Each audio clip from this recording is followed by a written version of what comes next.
porque justamente la forma en cómo aprendemos es la forma también en cómo enseñamos generalmente. Entonces, si yo soy un alumno que aprende de forma visual, muy probablemente las clases que dé se basen en esa forma visual de dar las cosas.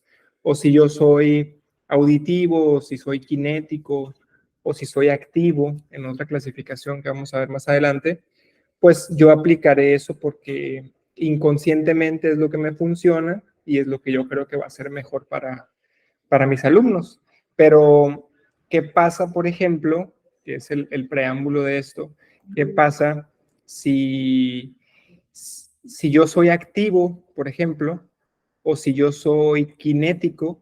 Así que los activos por lo general son kinéticos, es decir, les gusta moverse, les gusta estar activos, les gusta aprender de la forma, pues haciendo, echando a perder y todo eso, ¿no? Y resulta que yo soy activo o soy kinético y resulta que tengo 5 o 6 alumnos y todos son teóricos o todos son reflexivos. Entonces yo llego un día y los pongo a bailar y los pongo a hacer sociodramas y los pongo a practicar y los pongo a hacer cosas que requieren una participación demasiado activa, pues siempre hay esa parte de, oye, pues, esa incomodidad, ¿no? Del alumno, o a veces dice, no, pues que el profesor, pues, qué locuras trae ahora, ¿por qué nos pone a hacer todo esto, no?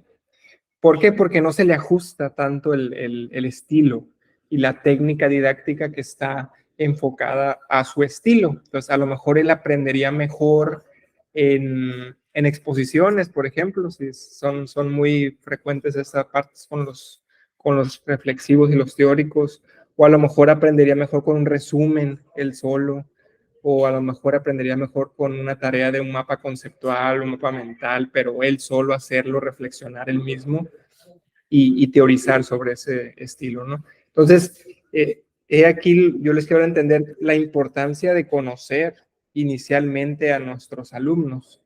Lo ideal sería que al inicio de todo el proceso educativo yo tuviera esa base de datos o esa información sobre cómo es que esos alumnos que yo voy a tener todo un año o 3 años o 4 años, cómo es que aprenden, cómo es que yo les puedo facilitar el aprendizaje a ellos, dónde son fuertes en sus competencias, dónde son débiles, dónde hay áreas de oportunidad para trabajar con ellos. Entonces, generalmente no nos fijamos en eso, nos fijamos en la comodidad a veces que tenemos nosotros, pues para darles las sesiones, que tampoco es algo malo, también tengo que verlo del lado del profesor. Pero a final de cuentas, si queremos entrar a esta parte del constructivismo, donde el alumno es el centro de atención, donde es el centro de todo el proceso, pues va a ser muy difícil guiarlo si yo no sé de qué forma está aprendiendo o de qué forma aprende mejor, ¿sí? En medicina, sobre todo en etapas ya más tardías, posgrados, como las especialidades, las maestrías, las altas especialidades o los adiestramientos, los posttécnicos, toda esta parte, eh, hay dos como que estilos que se combinan generalmente, ¿no? Ustedes van a ver que más adelante trabajaremos con 4 estilos de aprendizaje distintos, pero muchos de esos estilos, o más bien 2 de los 4 estilos, se relacionan mucho y están muy pegados, ¿sí? A veces es difícil incluso diferenciarlos como tal, ¿sí? Que es el teórico, tenemos los 4 estilos, ¿no? El teórico, el reflexivo, el activo y el pragmático. Cada uno tiene sus características, pero el teórico y el reflexivo se parecen mucho y el activo y el pragmático se parecen mucho también. Una parte, los teóricos reflexivos, pues su nombre los dicen, teorizan y reflexionan, pero a su interior generalmente. No les gusta mucho trabajar en equipo, no les gusta mucho ser espontáneos, no les gusta mucho participar si no saben que tienen la razón. En cambio, los activos pragmáticos, esos dos estilos que se parecen mucho, ellos son arriesgados, ellos participan, levantan la mano, se les facilita el trabajo en equipo, se equivocan más. ¿Por qué? Porque así es su estilo de aprendizaje, así es su estilo y su forma de ser. Entonces tenemos como esos dos grandes grupos, el teórico reflexivo y el activo pragmático. Entonces, ¿qué pasa? Que generalmente en los grupos tenemos diferentes estilos que están inmersos en los alumnos. Entonces, si yo tengo, por ejemplo, 4 alumnos, pues se me facilitaría mucho más que todos fueran activos, por ejemplo, o que todos fueran reflexivos, porque las estrategias irán dirigidas específicamente a ellos. En la práctica casi nunca sucede, aunque en medicina puede ocurrir un poquito más porque estamos muy acostumbrados a ser teóricos reflexivos. En enfermería, en el área médica, en área de lo que tenga que ver con el paciente.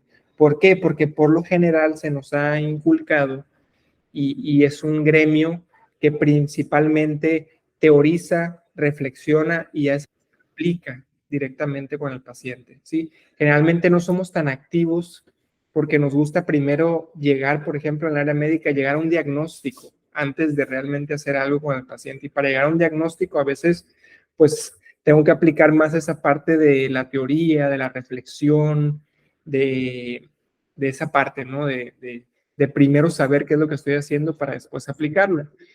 No quiere decir que el activo sea algo malo, ¿no? Es decir, el activo a lo mejor propondrá ahí mismo con el paciente esto, vamos a hacer esto así, lo hacemos de esta forma, de esta otra, ¿sí? Y a veces los activos y pragmáticos no caen tan bien en ciertos gremios.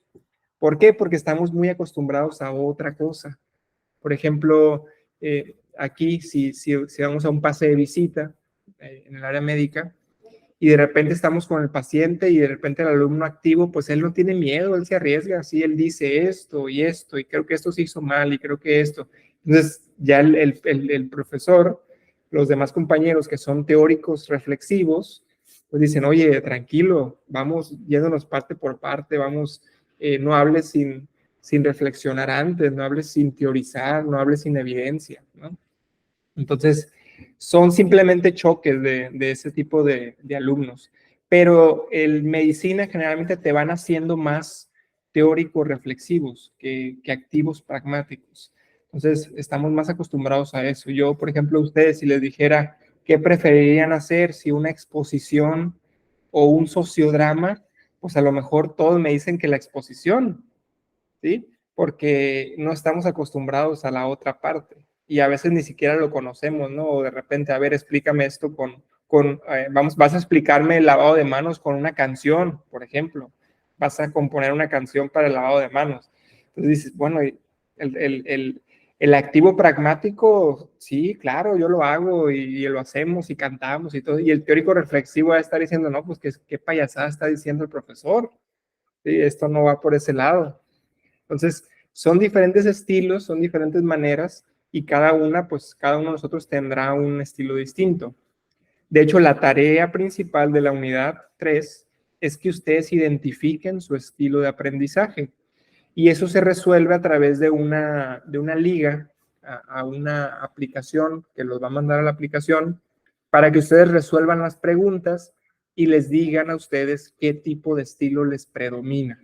Habrá algunos que un estilo esté muy desarrollado, habrá otros que tengan 2 estilos, habrá otros que tengan los 4 estilos desarrollados, ¿sí? Son muy raros esos tipos de alumnos, los que tienen desarrollados los 4 estilos y que pueden aprender bien con cualquier técnica. Pero sí los hay. En todos estos años yo me he encontrado como a 1 o 2 alumnos que les aparece en el test, así como tal, los 4 estilos.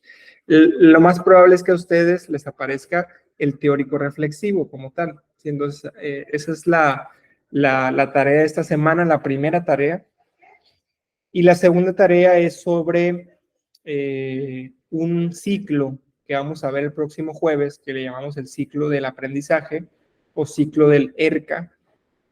y que intenta explicar de otra perspectiva cómo es que aprendemos nosotros, ¿no? Lo veremos más detalladamente el día jueves. Y la tarea sobre ese ciclo será que ustedes propongan 4 actividades según la etapa del ciclo para que su alumno aprenda significativamente en una de sus clases, ¿sí? Ya lo veremos por más detenimiento el día jueves, ¿no? Bien, entonces este fue como la introducción a la unidad 3. Aprendemos distintos, somos distintos, tenemos que conocer a nuestro alumno, tenemos que saber cómo aprende mejor, qué se le facilita, qué se le dificulta. Y a partir de ahí tendremos 2 corrientes, ¿no? La corriente de los profesores que dicen, ok, si mis alumnos en su mayoría son teóricos reflexivos, pues yo aplicaré técnicas teórico-reflexivas. Y hay otros profesores que dicen, no, si mis alumnos son teórico-reflexivos, yo les voy a ayudar a que desarrollen las otras partes, las que le faltan, la parte activa, la parte pragmática. Quiero yo ayudarles a desarrollar esa parte. Entonces, ustedes decidirán, pues, qué tipo de profesor más o menos quieren ser. Lo ideal es, como les digo yo, siempre un equilibrio en sus técnicas. ¿Por qué? Porque las técnicas didácticas van enfocadas a diferentes estilos. La exposición, por ejemplo, está muy enfocada al teórico, al reflexivo. El trabajo en equipo, el debate está más enfocado al activo, al pragmático. ¿Sí? El sociodrama más para el lado activo. El mapa conceptual más al lado teórico. Entonces, las técnicas están enfocadas también a que aprendan los alumnos de forma distinta. Entonces, si yo de repente, pues, en mis 2 o 3 actividades técnicas didácticas que voy a aplicar en mi sesión, pues de repente, pues sí, abrimos una exposición, pero a lo mejor hacemos un mapa mental, un debate, una discusión guiada, pues a lo mejor favorezco distintas actividades para que mi alumno pues, también todos se vean beneficiados. Porque si de repente yo tengo en un módulo 10 temas y hago 10 exposiciones y resulta que la mayoría de mis alumnos son activos, pues eso y hacer nada, pues será casi lo mismo, porque a ellos no les interesa el llegar a sentarse a escuchar solamente, ¿no? No, ellos les interesaría más hacer algo de práctica, algo más activo, algo más que involucre el trabajo en equipo, ¿sí? Entonces, bien. ¿Alguna duda hasta aquí? ¿Alguna pregunta, algún comentario? ¿No? Muy bien. Vamos a ver un video. Este video se llama La flor roja con tallo verde. Quiero que pongan mucha atención. Lo vamos a ver 2 veces para poder participar un poquito en la dinámica, que es simplemente pues ver lo que ustedes consideran pues más valioso sobre el video y discutirlo, y a veces algunos se ven ahí reflejados, ¿no? En ese video. Entonces déjenme les pongo el video. Aquí está.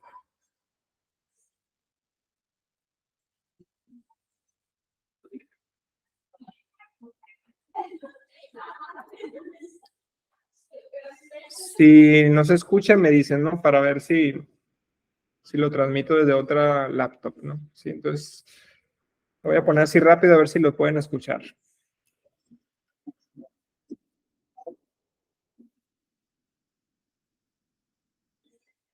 ¿Se escucha?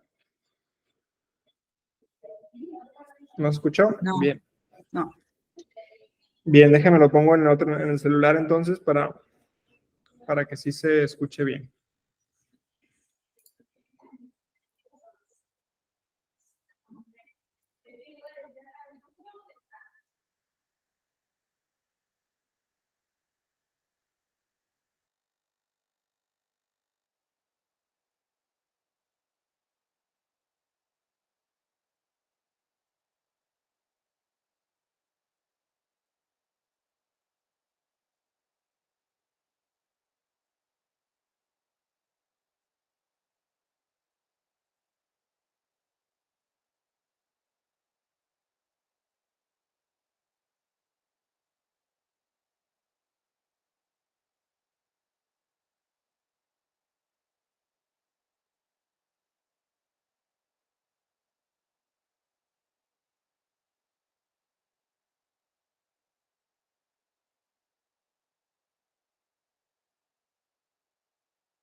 Una flor roja con tallo verde, de Helen Buckley. Una vez, un niño muy pequeño empezó a ir a la escuela. Y una mañana, cuando estaba en clase, la maestra dijo, «Hoy vamos a hacer un dibujo». «¡Qué bien!», pensó el niño. A él le gustaba muchísimo dibujar. Sabía hacer leones, trompetas, helicópteros, lo que fuera. Sacó su caja de colores y se puso manos a la obra. Pero la maestra dijo, «No empecéis todavía, ¿eh?», y esperó a que todos los compañeros estuvieran preparados. Ahora, dijo, «Vamos a dibujar flores». «¡Qué bien!», pensó el niño, que le encantaban las flores. Y empezó a dibujar flores preciosas, de todos los colores y de todas las formas. Pero la maestra interrumpió. «Esperad, yo os enseño cómo se tienen que dibujar». Y en la pizarra dibujó una flor roja con un tallo verde. El pequeño miró la flor de la maestra, después miró la suya. A él le gustaba más su flor. Pero bueno, no dijo nada y comenzó a dibujar una flor roja con un tallo verde. Otro día, cuando el chico entró en clase, la maestra dijo, «Hoy vamos a hacer algo con barro». «¡Qué bien!», pensó. Él podía hacer muchísimas cosas con barro. Serpientes, macetas, teteras. Y comenzó a amasar su bola de barro. Pero la maestra dijo, «No empecéis todavía, ¿eh?», y esperó a que todos estuvieran preparados. Ahora, dijo, «Vamos a moldear un plato». «¡Qué bien!», pensó el niño, que le encantaba hacer platos. Y empezó a construir platos de todos los tamaños y todas las formas posibles. Pero la maestra interrumpió. «Esperad, yo os enseño cómo se tienen que moldear». Y moldeó un plato hondo. El pequeño miró el plato de la maestra, luego miró el suyo. A él le gustaba más su plato. Pero bueno, no dijo nada y comenzó a moldear un plato hondo. Muy pronto la criatura empezó a mirar y a esperar, a hacer cosas iguales a las de su profesora y dejó de intentar las ideas que surgían de su cabeza. Ocurrió que un día, por suerte o por desgracia, su familia se mudó a otra ciudad. Y claro, el niño cambió de colegio. En su primer día de clase, la nueva maestra dijo, «Hoy vamos a hacer un dibujo». «¡Qué bien!», pensó, y esperó que la maestra explicara qué hacer. Pero la maestra no dijo nada, solo caminaba de un lado a otro dentro de la clase. Cuando llegó al pupitre del pequeño, ella dijo, «Oye, ¿no quieres empezar tu dibujo?» «Sí, sí, claro que quiero. ¿Qué vamos a hacer?» «Hombre, yo no te lo voy a decir. Utiliza tu imaginación. Seguro que tienes un montón de ideas. ¿Y cómo lo hago?» «Como tú quieras». ¿Y de cualquier color?» «De cualquier color», dijo la maestra. «Si todos hacemos el mismo dibujo y si todos usamos los mismos colores, ¿cómo voy a saber cuál es cuál y quién lo hizo?» «Pues... yo no lo sé», dijo el niño. Y empezó a dibujar una flor roja con el tallo verde.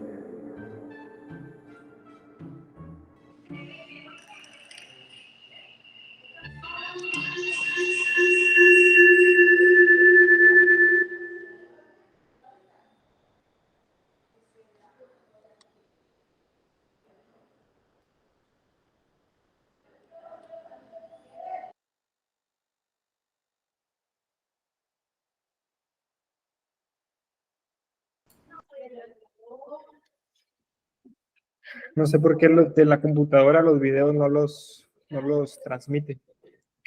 Entonces, creo que ese sí se escuchó, ¿verdad? ¿O no? Allá estuve en la esquina moviendo el celular. Diokis.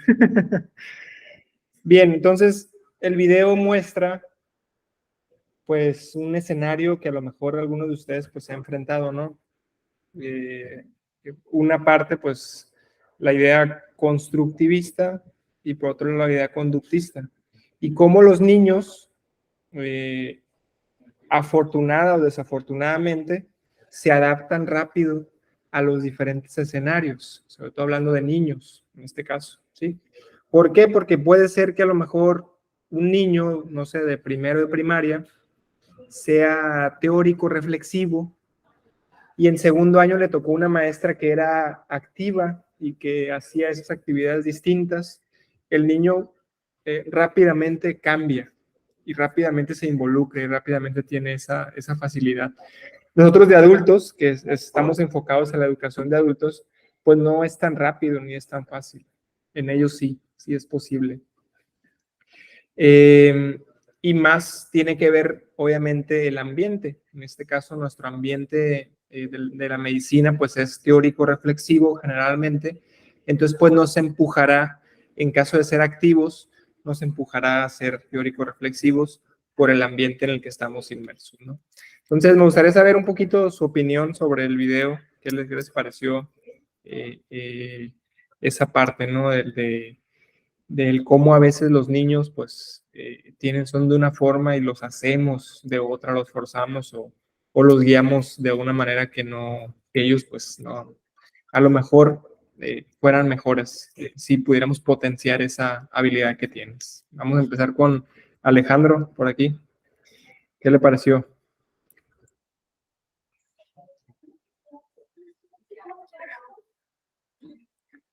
Creo que está apagado todavía el micrófono.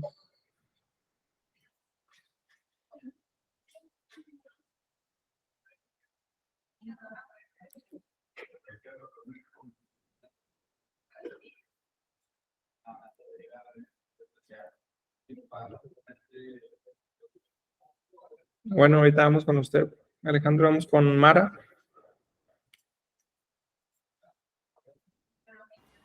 Pues precisamente eso, en el video se ve que la maestra tenía un enfoque conductista y eso hacía que privara al niño de realizar o de desarrollar su creatividad y ir construyendo su propio aprendizaje.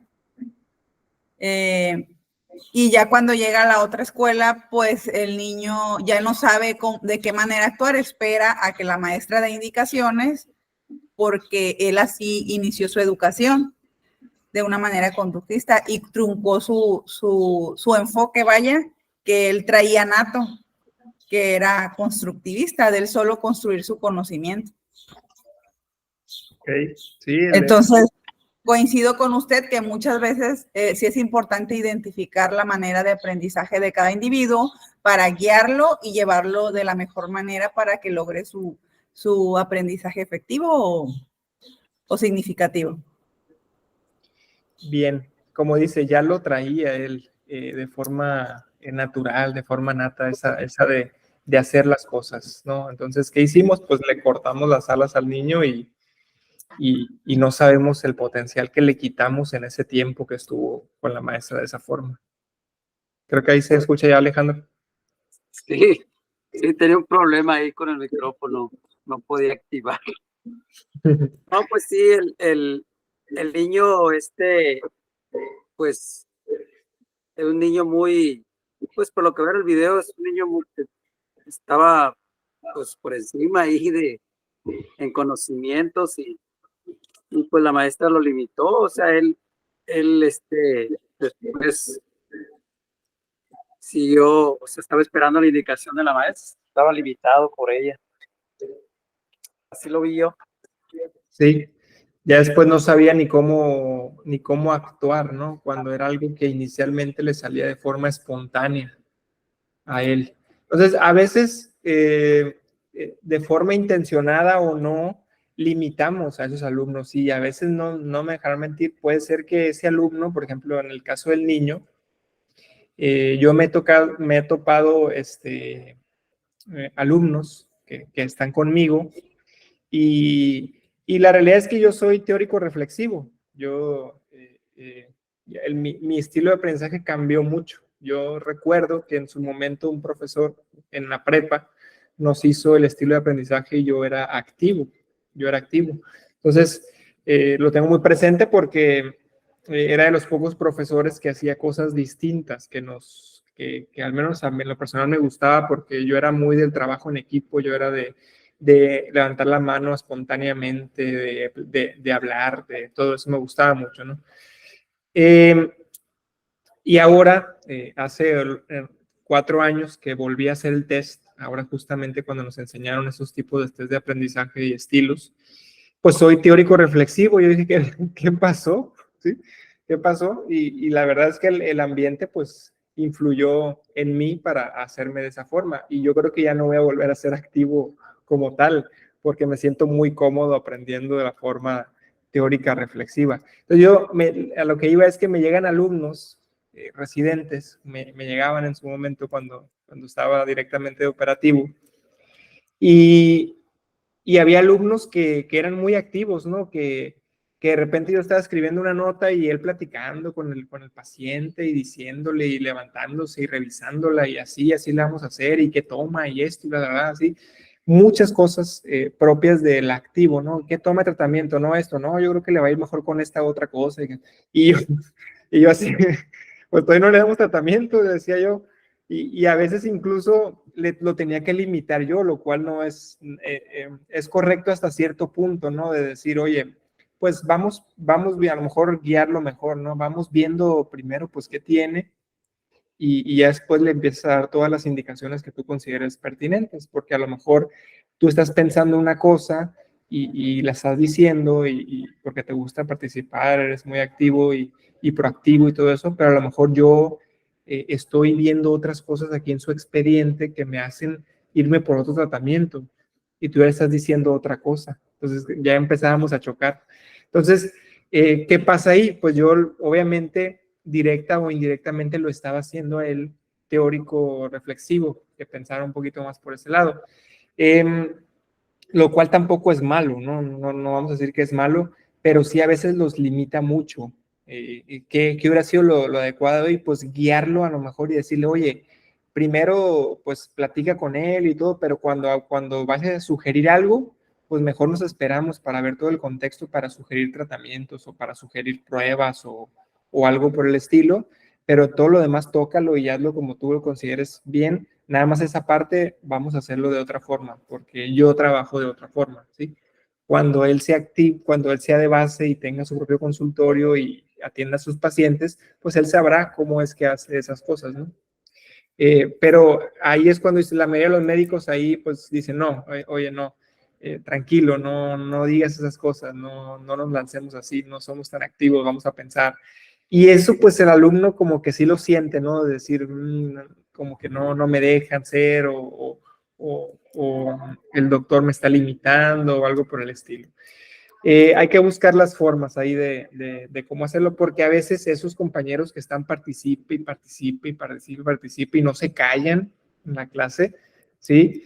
A veces caen gorditos a los profesores y a los compañeros, porque platican mucho, hablan mucho y no dejan participar y no dejan escuchar y no dejan avanzar, ¿sí? Ahorita hacemos el contexto bien de eso. Alejandro.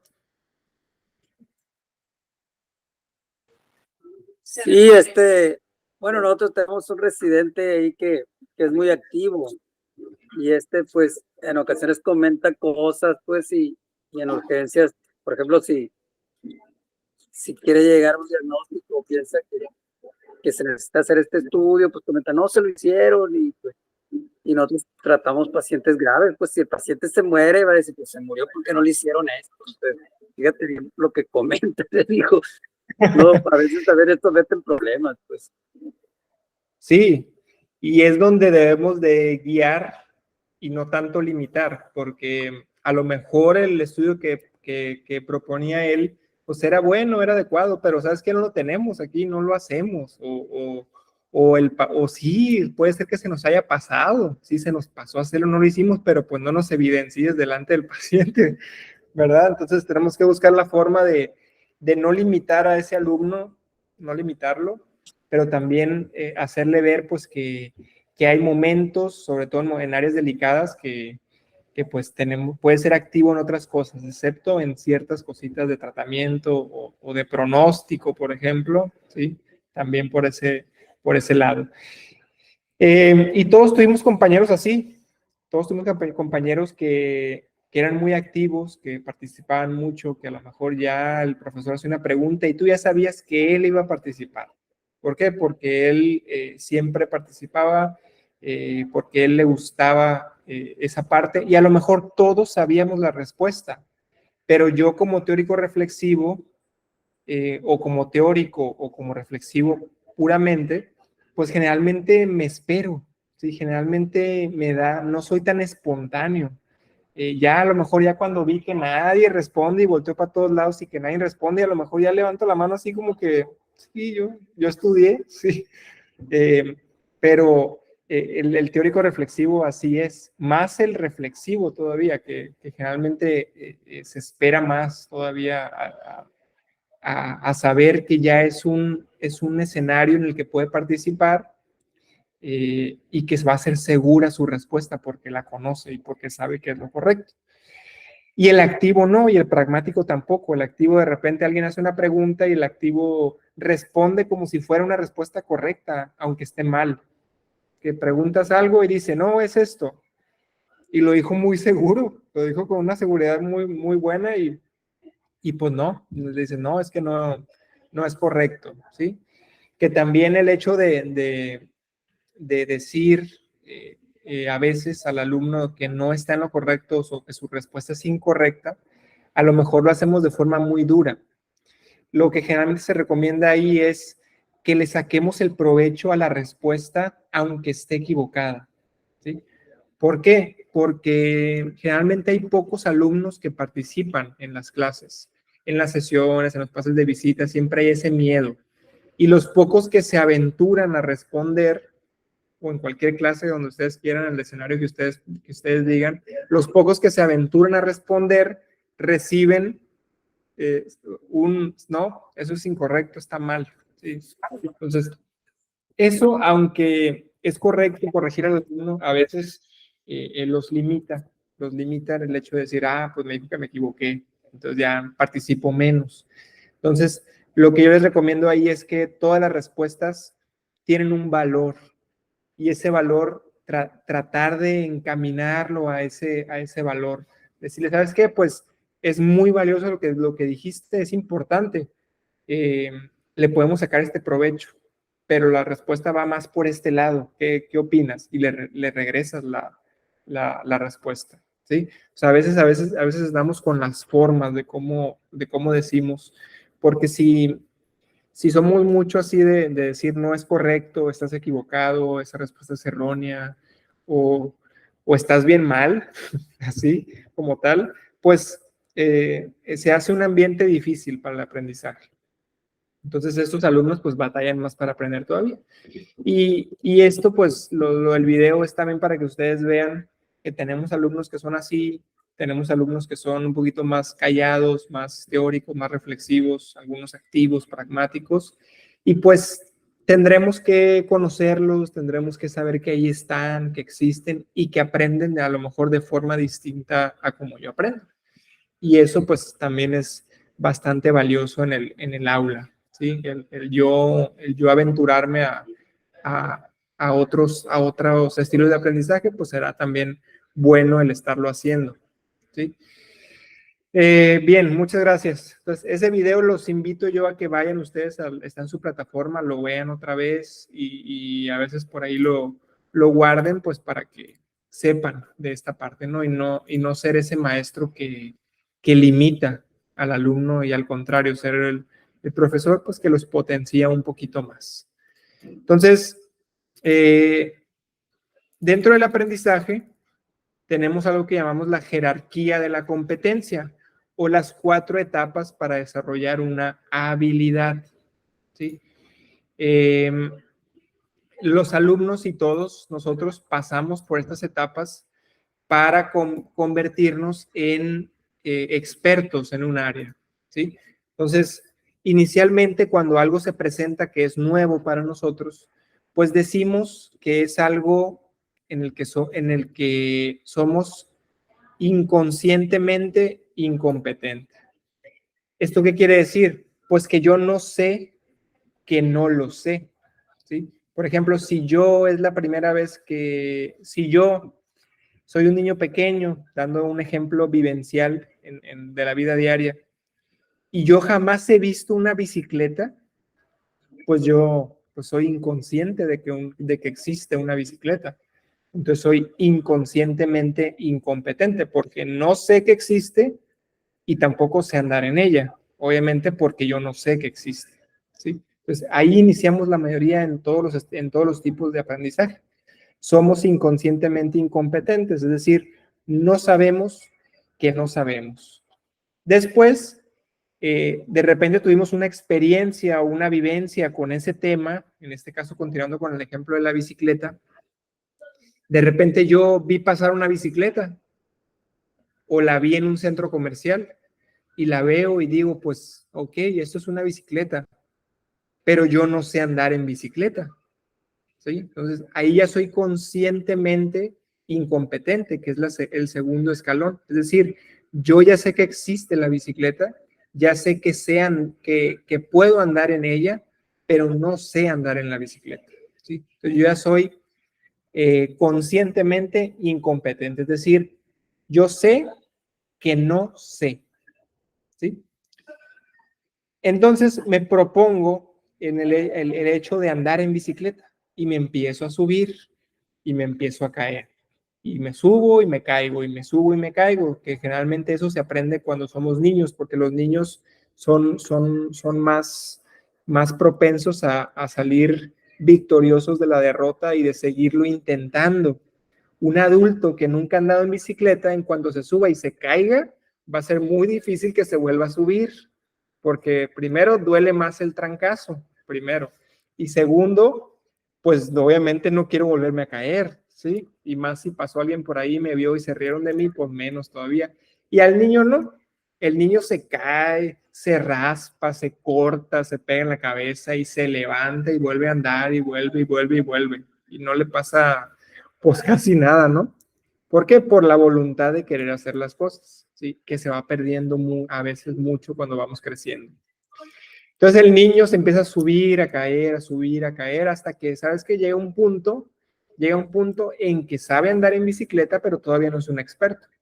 Es decir, se sube y cuando se sube tiene que estar concentrado en agarrar bien el manubrio, en que no se le mueva, en patalear, en frenar de forma adecuada. Entonces, él ya lo está haciendo y ya está siendo competente en ello, es decir, ya puede andar en bicicleta, pero todavía le falta para ser experto, ¿sí?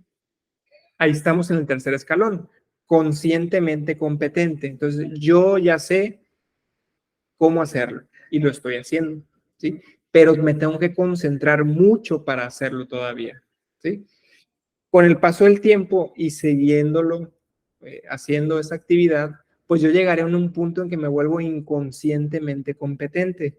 Es decir, yo me subo a la bici y yo no estoy pensando de forma consciente, pues que tengo que agarrar el manubrio de cierta forma, que tengo que frenar de cierta forma, que tengo que ir a cierta velocidad o que tengo que mantener el equilibrio de forma consciente. No, yo me subo y ando en bicicleta y voy y vengo y subo y bajo y no me caigo y todo eso. Entonces, lo volvemos ya inconsciente el proceso, ¿sí? Y nos volvemos inconscientemente competentes. Como este ejemplo es una forma de cómo explicamos que vamos avanzando y siendo más competentes con el aprendizaje, con el conocimiento. Aplica a cualquier caso, ¿no? Por ejemplo, dar RCP, pues al principio tengo que estar yo consciente de lo que estoy haciendo, a ver qué paso sigue, qué hacemos y todo eso.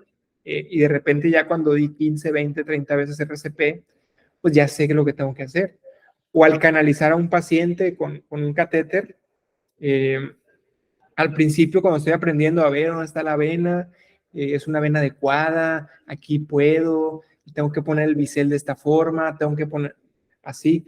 Y ya después las enfermeras experimentadas llegan, ponen, quitan y vámonos, ¿sí? Y sin ver la vena, ellos la canalizan, ¿sí? Entonces nos vamos haciendo, pasamos del inconscientemente incompetente al inconscientemente competente, es decir, ya lo hacemos, somos expertos sin necesidad de estarlo pensando tanto, ¿sí? Entonces, esa es una parte de la jerarquía de la competencia y el aprendizaje.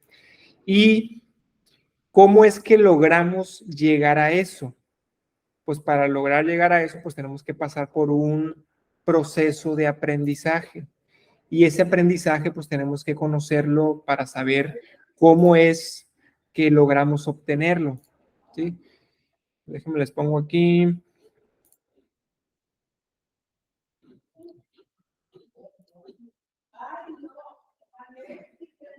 Acá está.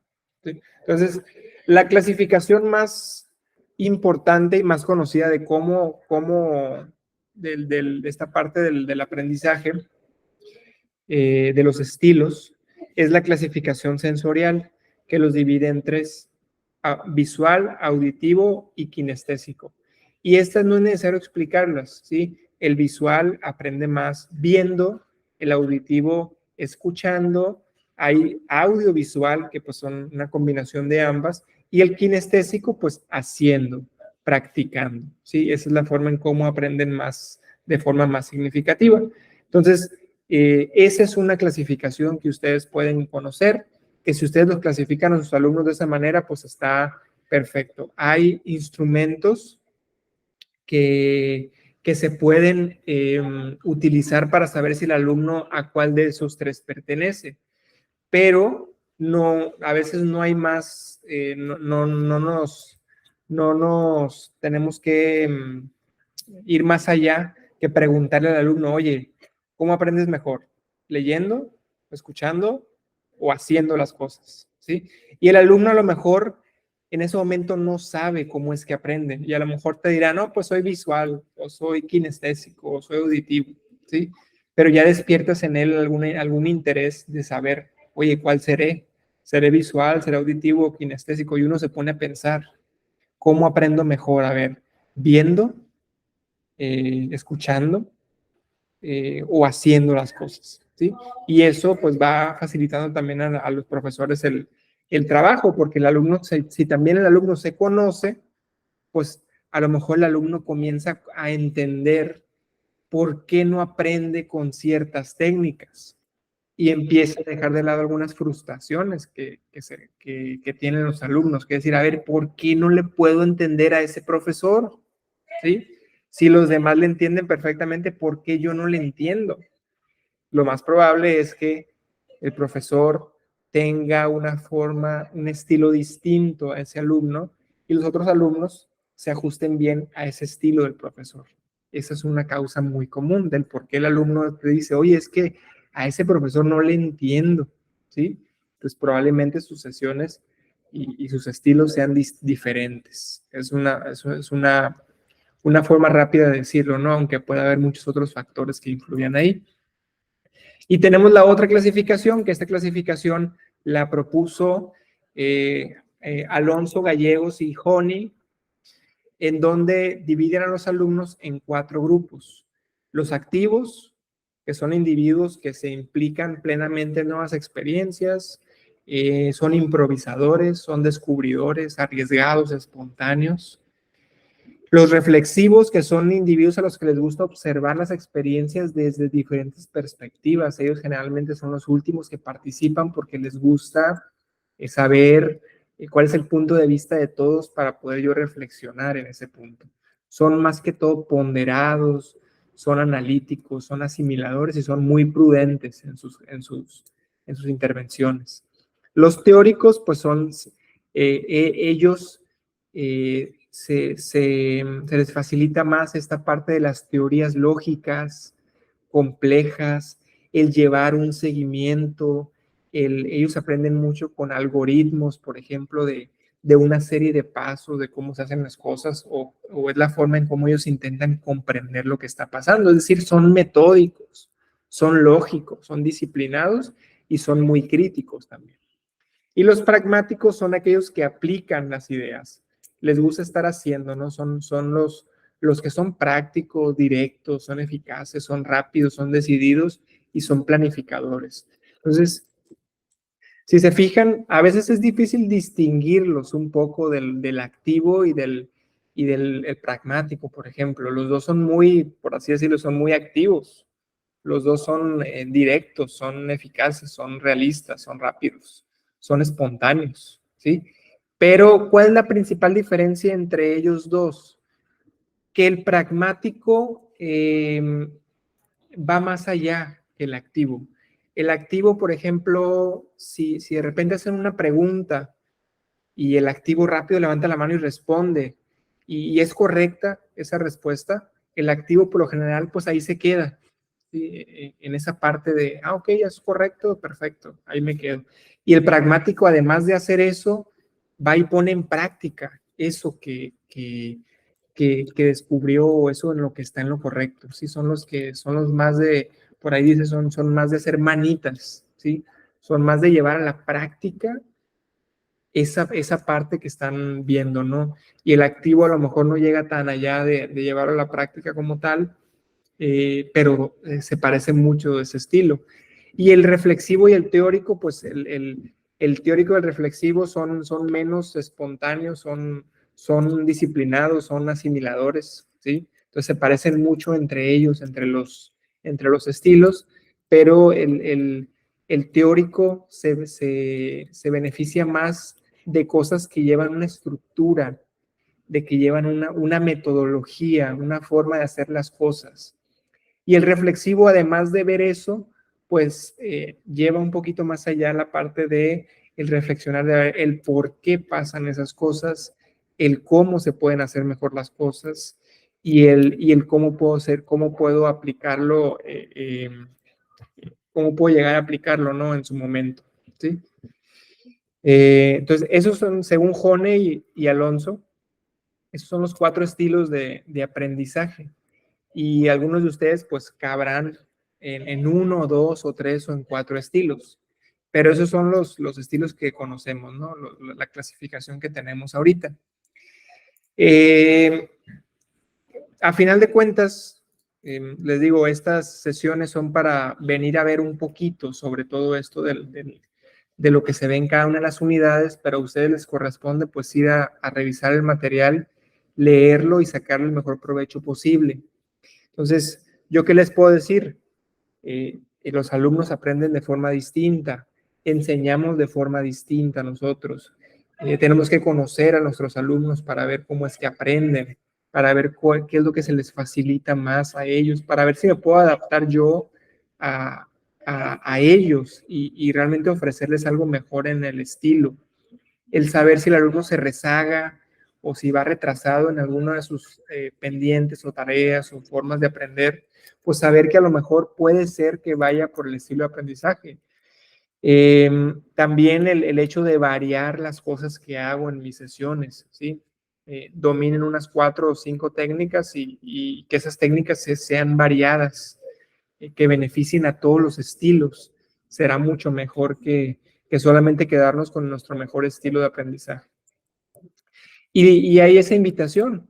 La invitación es que empecemos a desarrollar también esas áreas que tenemos bajas, que lo veremos a lo mejor la próxima sesión, ya que hagan el test ustedes de los estilos de aprendizaje. Entonces, eso es a lo que los vengo a invitar yo aquí en esta unidad 3, que es aprender a aprender. ¿Y cómo es?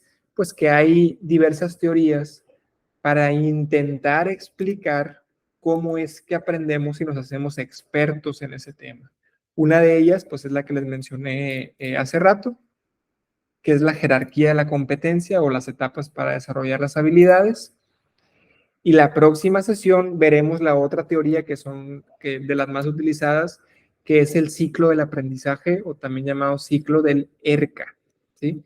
Lo veremos el próximo jueves para intentar comprender cómo es que un ser humano aprende, ¿sí? De forma muy superficial, ¿no? Porque estas teorías pues tienen una profundidad muy importante, ¿sí? Entonces, esta jerarquía pues los lleva en cada una de las etapas hasta llegar a ser expertos o inconscientemente competentes y la teoría que veremos el jueves, que es el ciclo del ERCA, pues los llevará a comprender cómo es que atravesamos diferentes etapas para llegar al aprendizaje significativo también, ¿sí?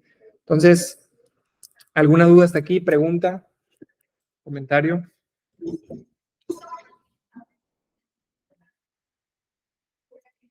Tenemos puros teóricos reflexivos por acá. Alguno que otro anda por ahí activo. Bien. Tarea.